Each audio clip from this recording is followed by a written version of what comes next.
So it's midnight, but I'm gonna be busy at the treasure yard tomorrow. I got a bunch of shit I gotta pull. So tonight I'm gonna do a leak down test on the junker. So I've been chasing this thing, trying to figure out what's going on, and decided to replace the spark plugs because I haven't done them. I don't know how long it's been since I've done them. They were kind of rich. They weren't too bad, but you could definitely tell it was running rich. Stuck a compression gauge on there, and I think it was 4, 5, and 6 cylinders. 4, 6, or 5, 4, and 6. 5, 4, and 6 had like less than 40 pounds of compression. So originally I thought it was warped head gaskets, but it's not showing. Like, the oil's not milky, the coolant cap ain't milky, it's not blowing white smoke out the back. So I'm just gonna do a leak down test. If it's bottom end shit, then I'm just gonna get a new 350. I'm really hoping that's not it.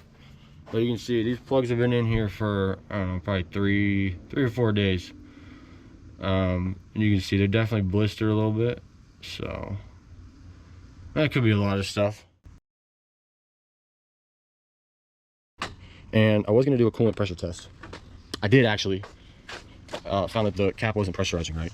It was actually leaking from the cap. I didn't feel like messing with it a whole lot. It was a little, like, for what I feel like it is, a leak down test will be a lot more accurate. And there's different ways you can do it too. I could have done a wet compression test. It would have narrowed it down a little bit, but this will be able to pinpoint where it's leaking. You'll be able to hear where it's leaking. I don't really feel like explaining how this thing gets set up.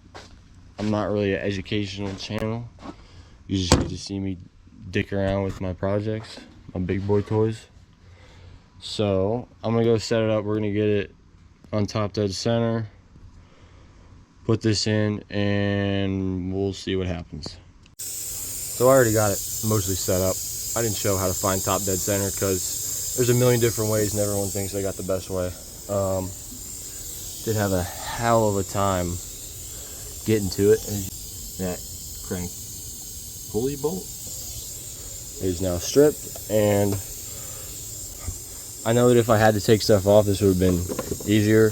There's two 10 mil bolts down there and down there that are rusted the fuck in and are now stripped as well. I guess I'll get educational while I wait for that to stop making noise. He's in there putting in the work. So the idea behind this is you run compressed air into the cylinder, and that gauge on the left tells you how much air is going in, and this gauge, I don't know what this gauge does technically, but I know you want this gauge to have no more than 20% less than that gauge. I actually think it's 10.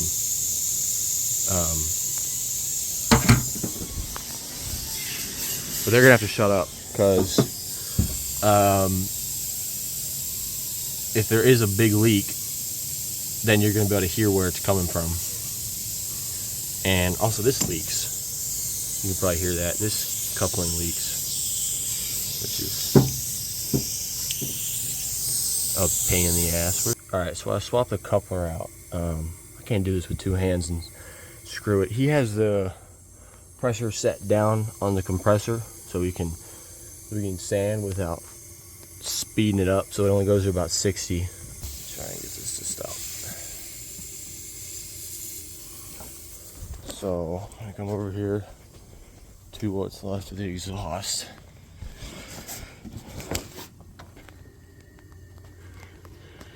Hear that? You can feel the wind.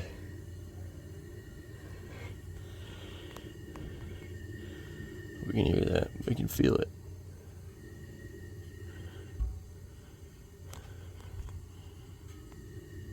Where are we at now?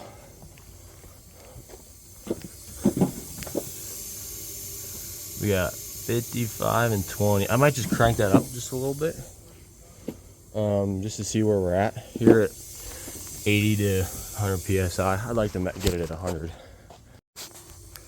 One thing that I did not check. I mean, it's like the slightest air getting through. You should see bubbles. If it's a head gasket leak, like, I mean, I'm sure it leaks a little bit, but that might just be me. I think it moves a little bit, but I don't think, that's not a head gasket issue. I'm gonna see if it's really at top dead center, and we'll do it again.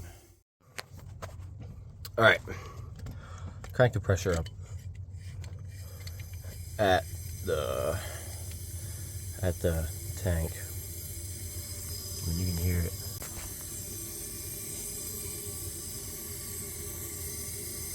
Where's it coming from?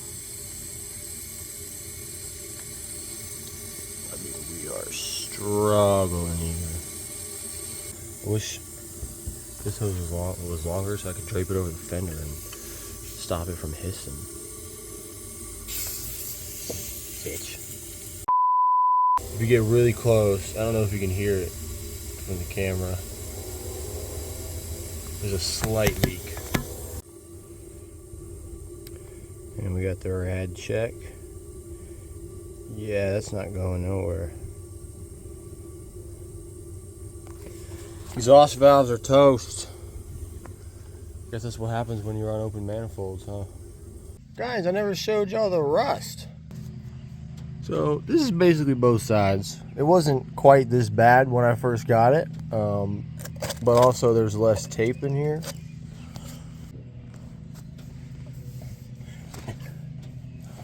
Inner and outer rocker here.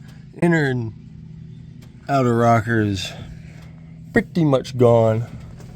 I didn't have enough time to get on a lift today, and I wanted to get this out. So we got a lot of anti-rust on here, aka it leaks just about every fluid that I put in it. I put in probably 2 quarts. Oh, there's a nice drip right there. I put in like 2 quarts of oil every 50 miles. Still don't have the front drive shaft on or the inspection cover, just because I didn't know if I have to pull the trans off. I wanted to make it as quick as possible. You've got just a little bit of the frame rail missing right there, and where is it? And there used to be a shock mount right here. So they're supposed to bolt right up in there. That's gone. So yeah, I've been driving around for about a half year with this. That's getting to be a little bit of an issue. But whenever I'm pulling the bed off, see, I'm pulling the bed off. That's a cross member. I'm pulling the bed off to do cab corners. So I'm gonna fix all the rust. It's definitely seen better days.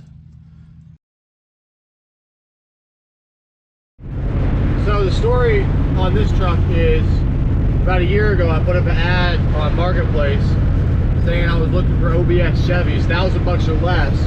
The only requirement was they had to run. Basically I was looking for something to flip. I could put in some, it was probably rusty, I could put in some body work, paint it, and then flip it. So this guy hit me up, said I got hit me up, he was like, I got a truck, 154,000 miles, which got 162 now. Can't believe we made that far. The crossover line that goes from the master cylinder to the soft brake line on the passenger side was leaking bad.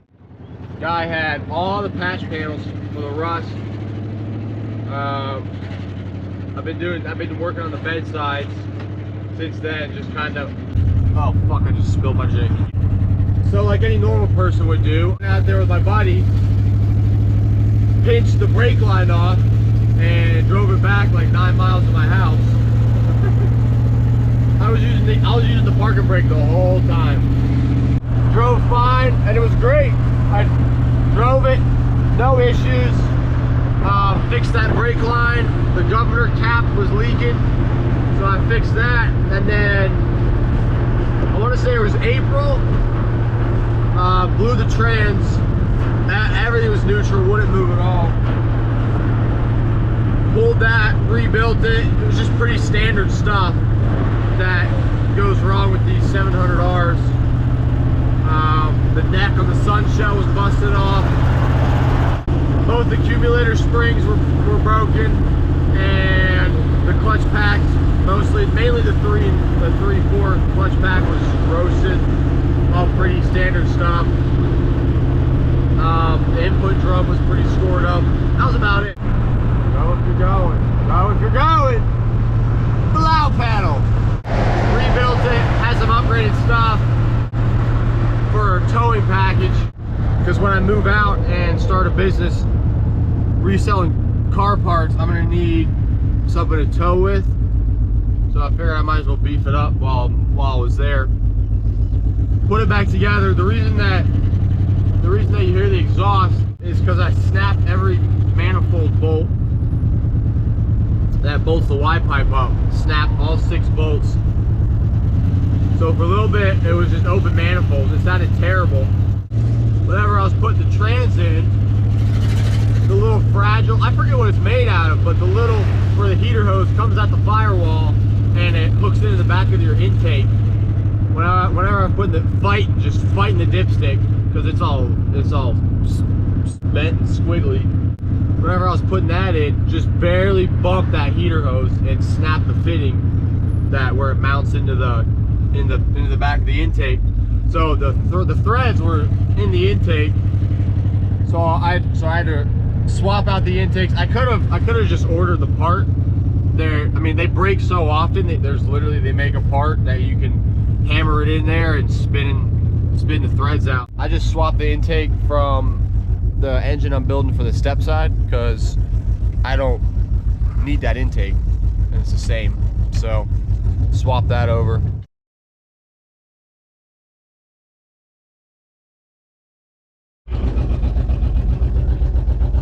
My freaking muffler fell off. I don't even know if y'all can hear me right now.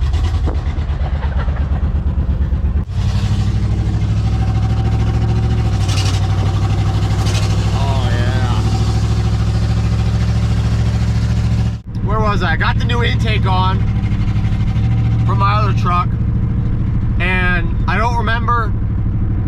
That was at the same time I replaced the transmission, so I did intake and transmission at the same time. And then a couple days later, it overheated real bad, like maxed out the gauge, 260. One of the hose clamps that I used on that heater hose slipped off the rubber tubing, and it was just spraying coolant everywhere.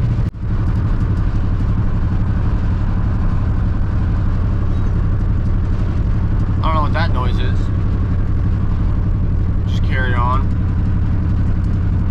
Like, you're on the steering wheel right now. Shakes so bad. You can watch the tail shaft. Shakes from the drive shaft, the slip yoke, all the way to the engine.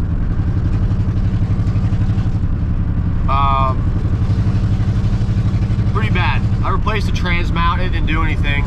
So the shake really only happens at low RPMs. It's really bad when you put it in drive or reverse and you're just kind of dragging the brake and you're barely rolling, and it shakes up and down real bad. I'll see if I can get to do it here. Like if I let off the gas, it used to die. And then I found the EGR block-off plate.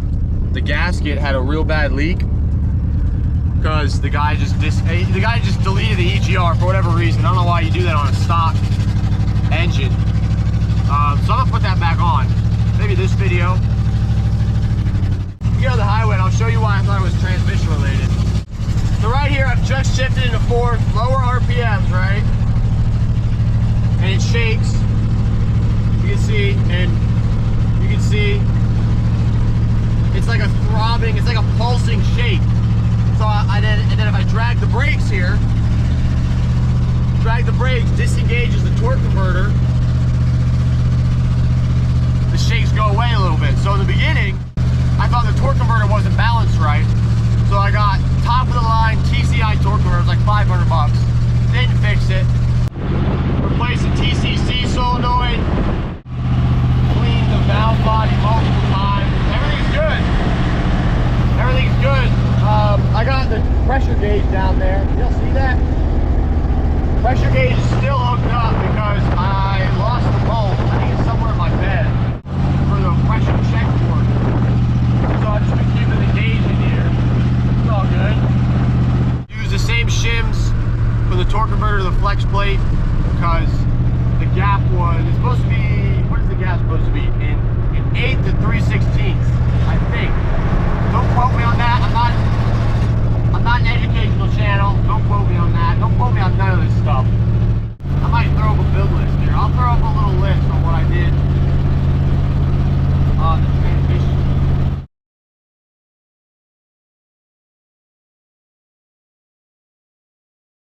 You can feel it. I don't know if you can see it here, but torque converter is, yeah, so torque converter is locked up. Dragging the brake just enough for it to disengage and unlock it. It barely shakes at all. So I thought it was transmission related. Took it to a transmission. Damn! Look at this, look at this, look at this.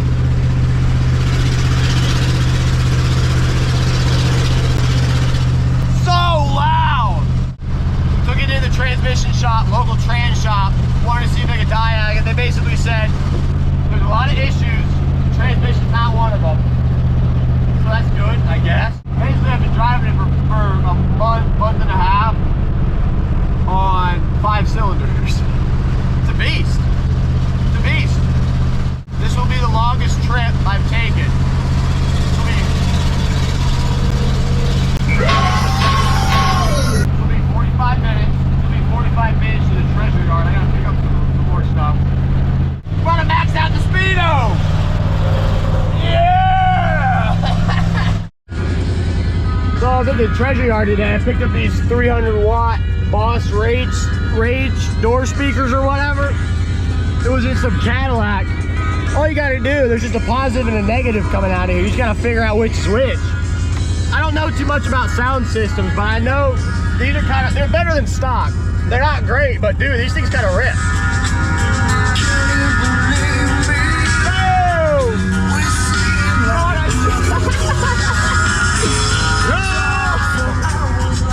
That's definitely getting copyrighted. You know what? I played Skid Row in the last one, so who gives a fuck? I ain't making no money off of this anyway. That's a lot better than I expected. I might actually keep these around. And dude, I mean, it's just a positive and a negative that comes through here. You just gotta strip them and figure out which is which. When I get home, I'll actually get an actual, what are those called? Spade connectors for them. But you should see what I picked up. I'll drop a picture in here. I found all these sound systems on the way home, just sitting on the side of the road. I kind of assumed that they were free. The shake is, I'm just like resting my hand on the door right now. Holy shit! The shake is so bad. Anyway, I just found these, all these sound systems on the side of the road. I'll drop a picture in them. I wired all 6 of those to the dash, the door speakers. What are you doing, boss?